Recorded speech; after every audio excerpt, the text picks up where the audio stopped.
You get to choose a life with magic or a life without. I choose magic. Hey there, it's Deb D, founder of Big Life Magic, and this is You Are the Magic, the show that is supporting you in practical magic.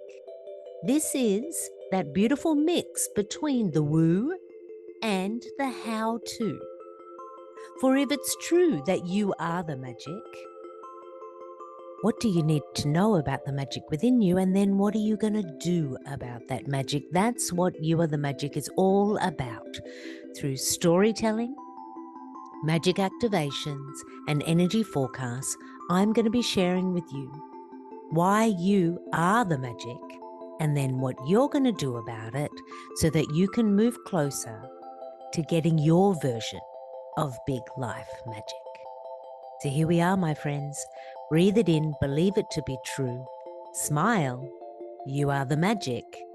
Let's do this thing.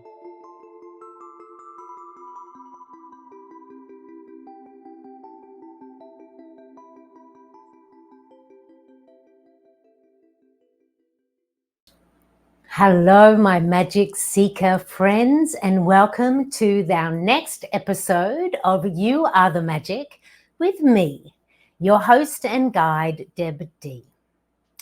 Today, I'm going to be sharing with you about affirmations and why we don't want to put the sugar on top because, my friends, that ain't so sweet. Today's episode is the last episode I'm going to be sharing for 2023, which is our short launch season of You Are the Magic. But it's the first episode that I knew I was going to share.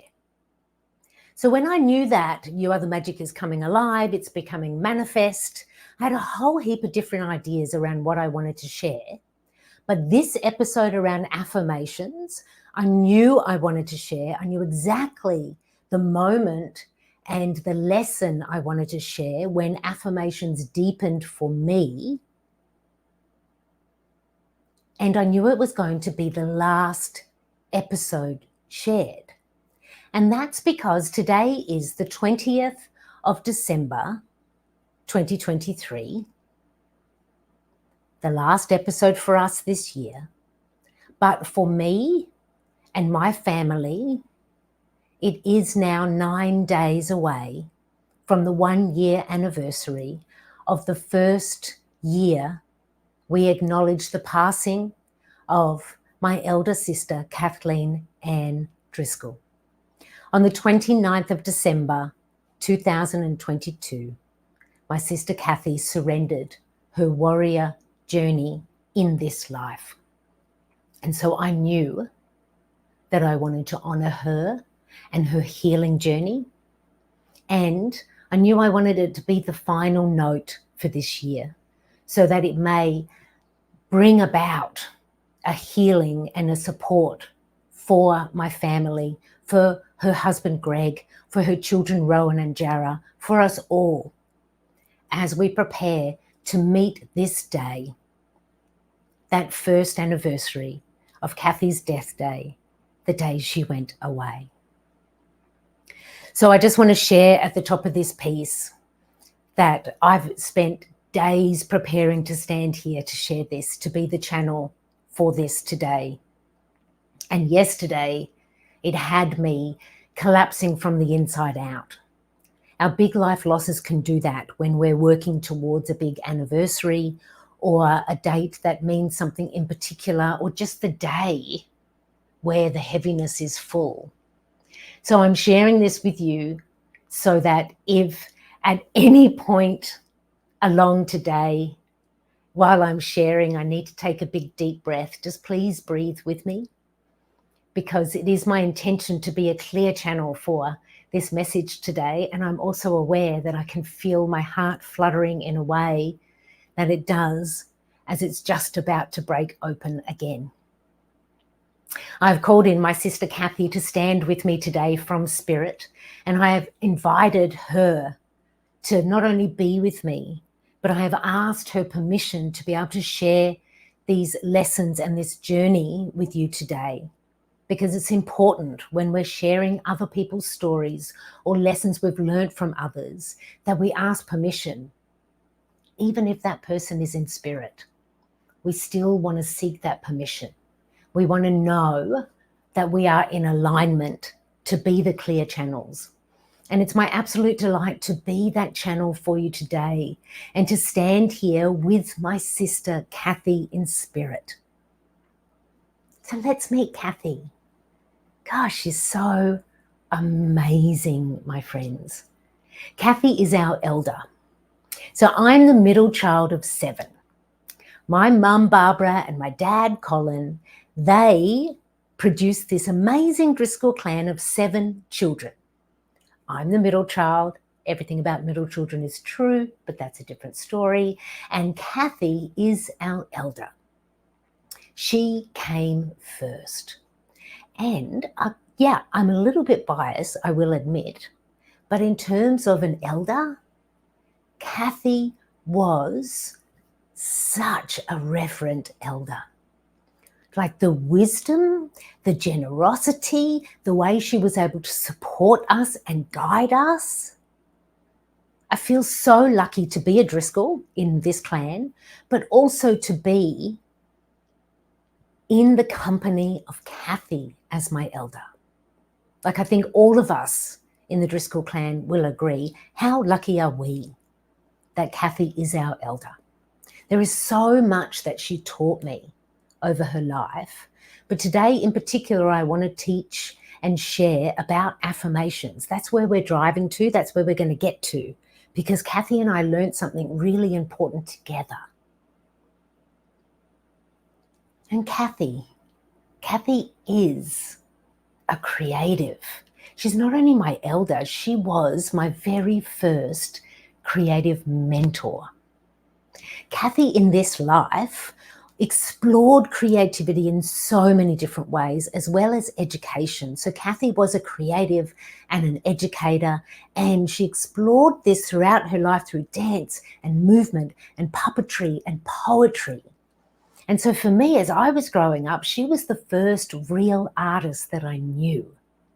And so I was able to learn through Kathy and with Kathy. And it created this beautiful dynamic between Kathy and I, where we would travel together in separate but very similar landscapes. And then so interesting that our life journeys became 2 tracks, parallel healing tracks, more than 10 years ago. In the February of 2013, Kathy was diagnosed with breast cancer, and her warrior journey of healing began. In the 3rd of April that year, just weeks after Kathy's diagnosis, is when Sage surrendered his earthbound life, and I began my journey in my big life loss towards my big life magic. So Kathy and I started on these bigger healing journeys together, nearly weeks apart. And Sage's death, it happened in Kathy's house. I was under her roof when my son chose to leave. We were there to support Kathy in the beginning parts of her journey, having no idea that my bigger journey was just about to begin. So for more than 10 years, Kathy and I worked these parallel lines of healing. And for Kathy, she was on this constant pursuit towards life. She grabbed onto hope, and she worked that hope towards her healing. She was completely dedicated to finding the healing path forward. And when I say a warrior journey, I mean it in the complete, bring the full energy and strength of a warrior, because that's exactly what Kathy did with her more than 10-year journey with cancer. And along the way, here I was, not so much connected to hope and life staying. I was learning how to surrender and accept that life has ended and what happens in the aftermath. So you can see Kathy and I are on this 10-year journey together, but we're at different extremes. And at different points in our journey, we would cross paths, and I would learn something from her, she would learn something from me, and sometimes it informed our journeys, and sometimes it was just us being the witness to each other. In Kathy's journey, one of the things I admired about her journey not only was this determination, this hope, this driving towards life, it was also this clarity that she had in her journey. In Kathy's journey, she was very clear about the healing path that she was on and what she was seeking.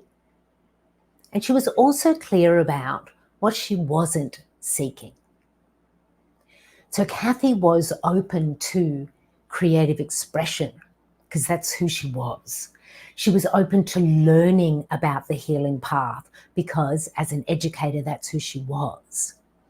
But Kathy is also a woman who spent her earthbound years deeply connected to being practical and earthbound. So this is also where there was this extreme in our stories, in our healing paths. For Kathy, was open to many forms of healing, but not so much in playing in the spirit realm and playing with magic in the way that I was in my healing journey. So for Kathy, she explored therapy, all the many doctors that she worked with, continued to explore movement in her body. She found great peace and healing in a meditation practice that deepened over the years of her journey. And at times she welcomed in massage and reiki and acupuncture. So there was all these different modalities. But the one thing that was clear for Kathy is the realm of what does this mean for my spirit? What is my spirit learning? Like that play up in the magic realm where I tend to hang out a lot. For a huge part of Kathy's journey, that was not a part of her healing. And she was clear about that, which made this space for me to be able to walk beside her and know that she was on her path, and everything I know about the spirit realm, it was not needed on her path because she hadn't asked for it. What a gift for me. And for everybody listening, let's all take this in.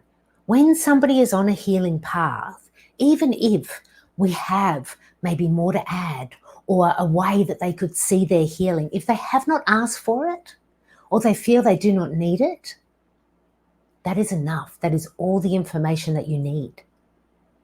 Until someone invites you into a chapter of their healing journey, until that invitation is clear, then it's not needed. We do not ever, please never, my magic maker friends, push or force yourself into somebody else's healing journey.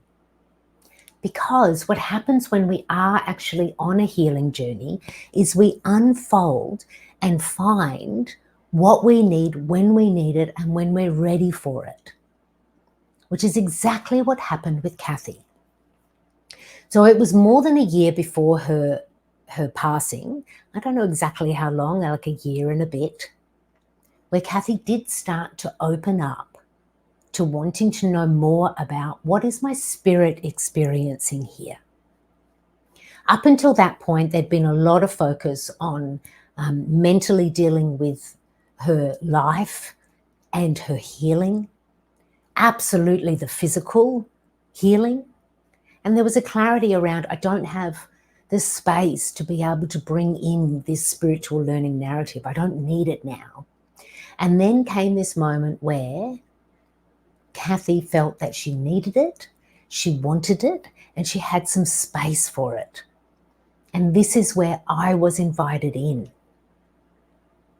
This will now forever be one of the great privileges of my life, to be able to meet my sister in this place, to be invited into this deeper healing with my sister. One of the things that we decided early on, almost immediately, is I am not the healer here. I know as a healer and as a channel, when I am too close, it's too confusing and it's too hard to hold that space as healer. And so I was clear with Kathy that I could explore this spirit realm with her, but I would not step into the place of being healer. And we both agreed that felt appropriate and also supportive for the two of us as sisters. And so what I did is I aligned my sister Kathy with a healer who I had been working with for years, who started to do some distant healing work in the spirit realm and would share messages with Kathy around what she was receiving during the healings.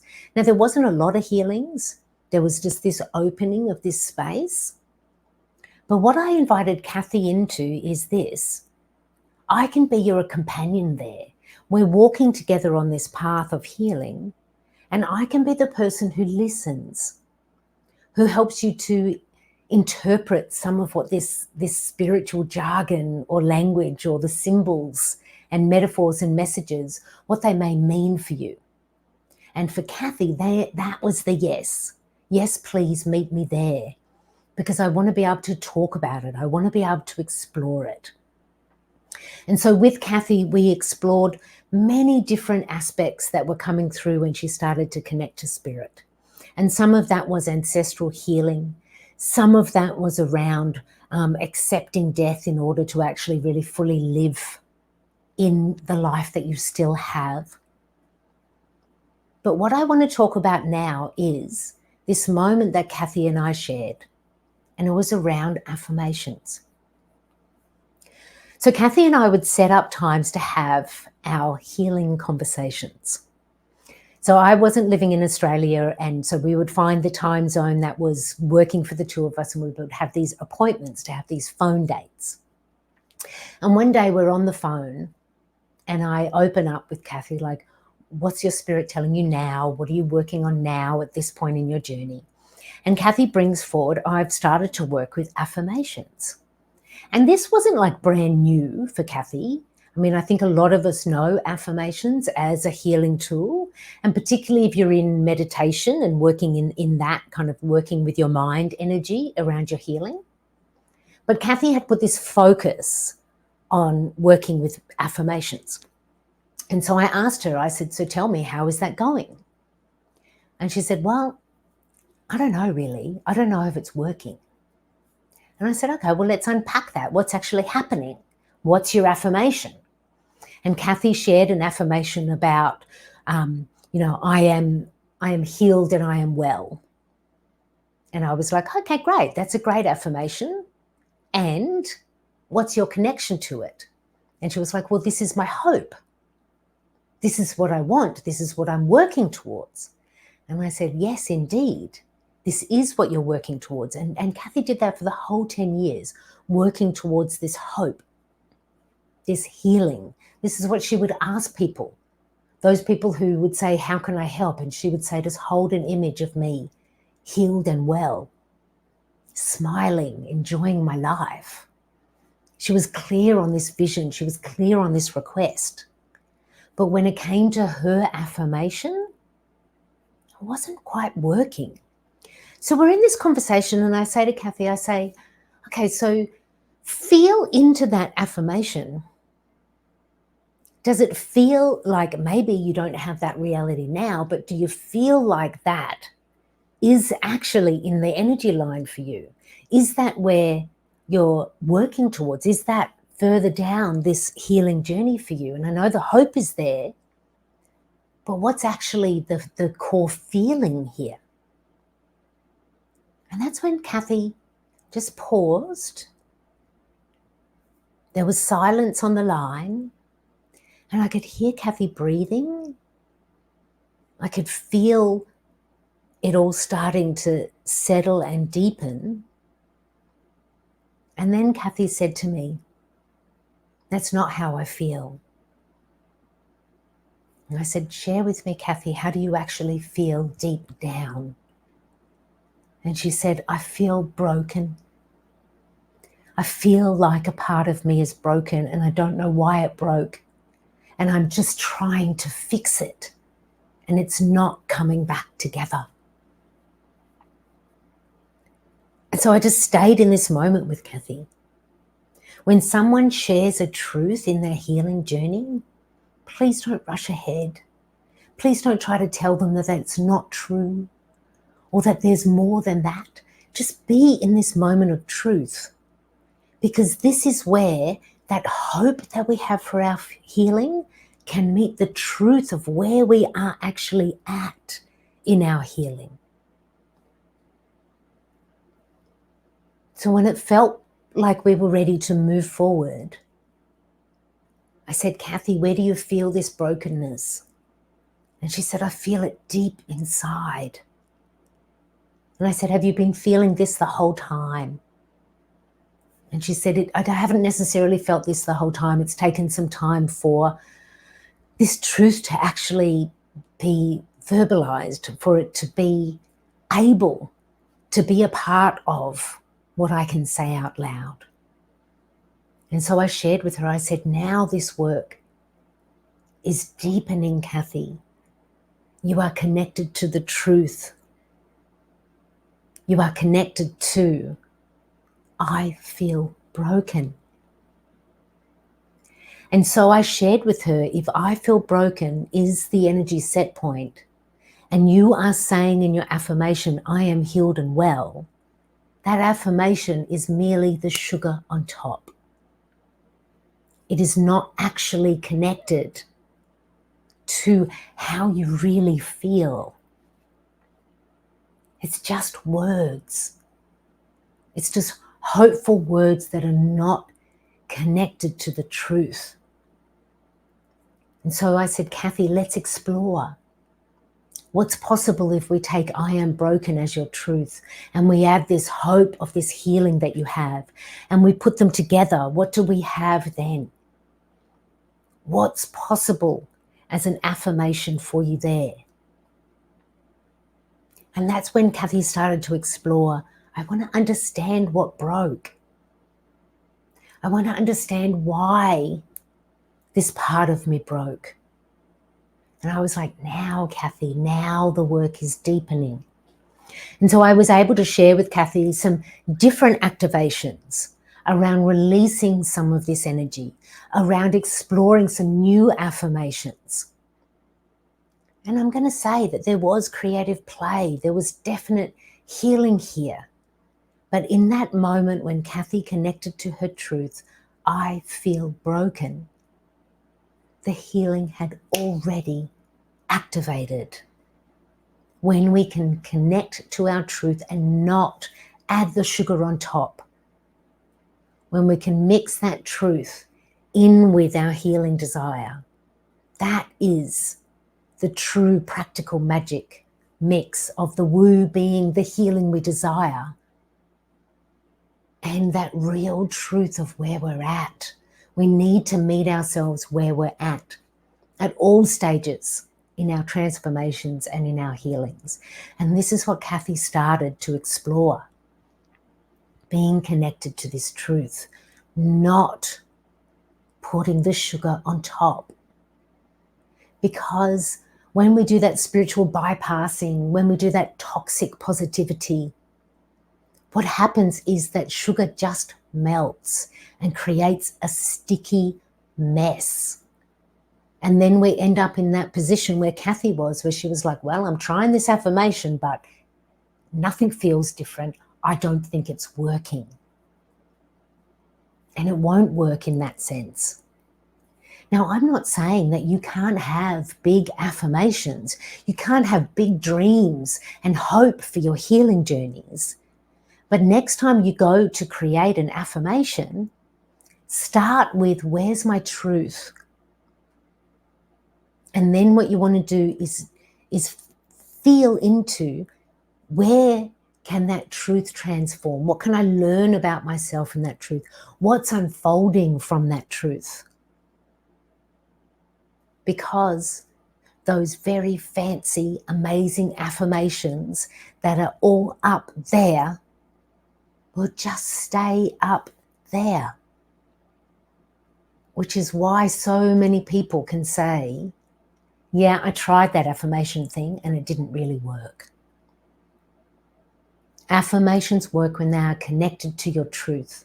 And I'm not saying you are affirming, I am broken. You're just starting from I am broken. And then what is it that you want? And for Kathy, it was about, I want to feel these broken pieces coming together. I want to feel like these broken pieces can begin to tell me a story. I want to enforce and empower my hope.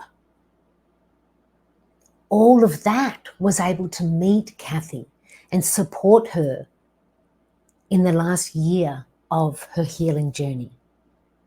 Because when I say that my sister, my elder, met this journey with all hope, she had that hope right down to the end.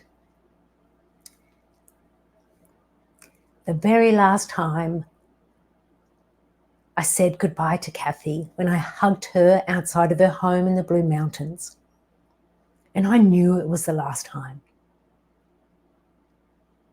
As I pulled away from that hug, Kathy looked at me and she said, I'm hopeful. And I could meet her there. And I knew that she was hopeful for her healing. I knew that she was actually hopeful for her Christmas miracle, where she would be able to sit at the Christmas dinner with her husband, her children, and feel this celebration of life. I know she had so many hopes, and in that moment I had hopes for her, that she would have this moment with her children together under the same roof with her husband, for their family to be together in this love and in this celebration of life. And I had hope that her passing would be peaceful. And we met each other at this hope. I'm hopeful. It's the last words that Kathy shared with me. I'm hopeful. And so I invite this for your affirmations. Please be hopeful. You want your affirmation to be bigger and where you want to go. But let's learn from myself and Kathy. Affirmations work when they're not sugar on top, when they're connected to our truth. And don't put the sugar on top.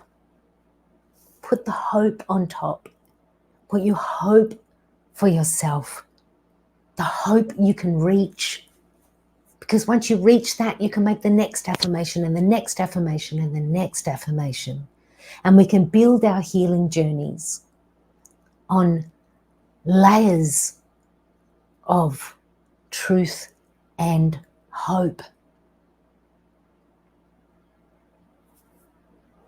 As shared, my family is preparing for the first death day anniversary of Kathleen Ann Driscoll. And so I honour my sister, Kathy, in the sharing of this today. I have felt her strength with me as I have been sharing this with you today. But I want to extend further out and add some hope. I am hopeful that her husband, Greg, will feel deep love and support as he prepares for the death day anniversary and all the days that follow. And I thank him for being an amazing partner to my sister.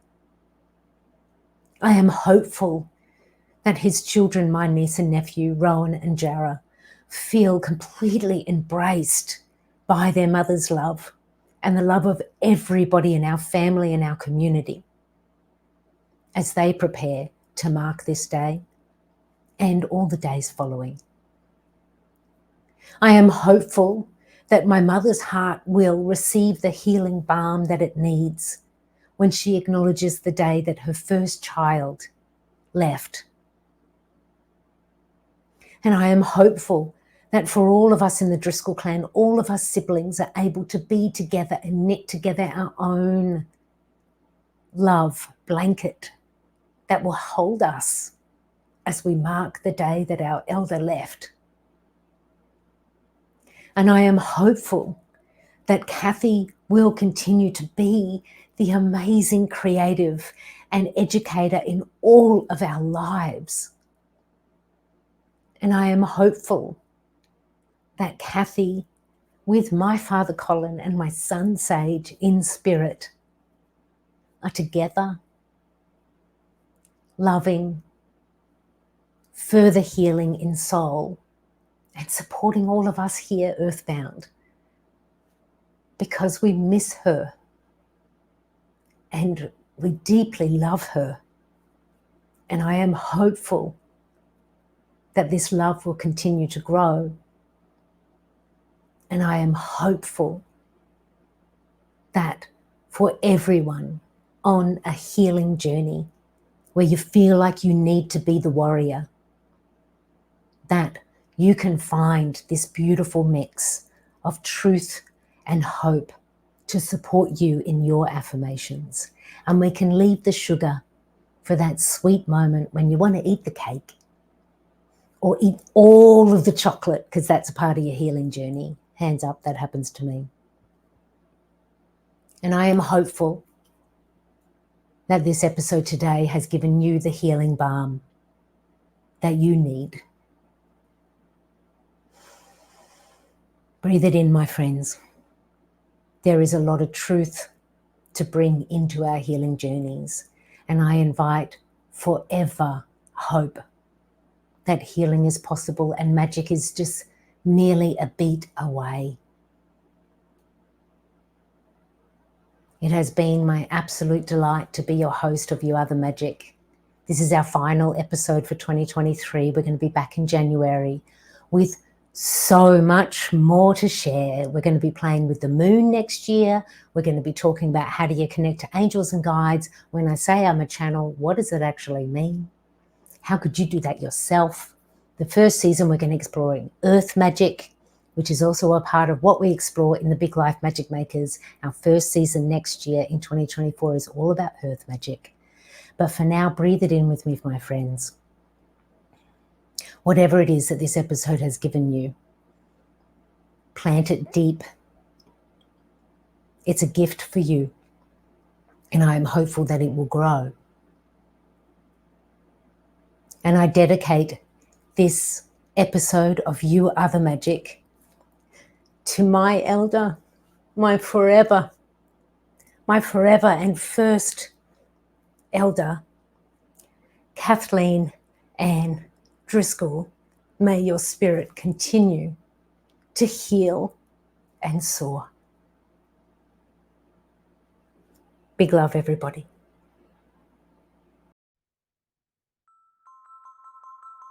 Thanks for sharing your time and your magic with me in the latest episode of You Are the Magic. I hope that you can take some of what we shared today into your everyday and activate that magic for you. Ways that you can stay connected beyond You Are the Magic is by joining the Big Life Magic Makers, the virtual community, or connecting directly with me to explore how can I activate magic by working one-on-one with Deb D, because that is possible. And at the moment, as we are seeing out 2023 and getting ready to invite 2024, there is a special offer for all magic makers called Build Your Bridge. It's a 3-session package where together you and I will build your bridge from 2023 to 2024. It's super fun, practical magic, the woo of you plus the how-to, and moving towards your big life magic. I invite you to be curious about the magic in you and stay connected to me, the Big Life Magic Makers, and the magic in and all around you. Breathe it in now, my friend, because it's true. It is you. It is you that is the magic. Big love.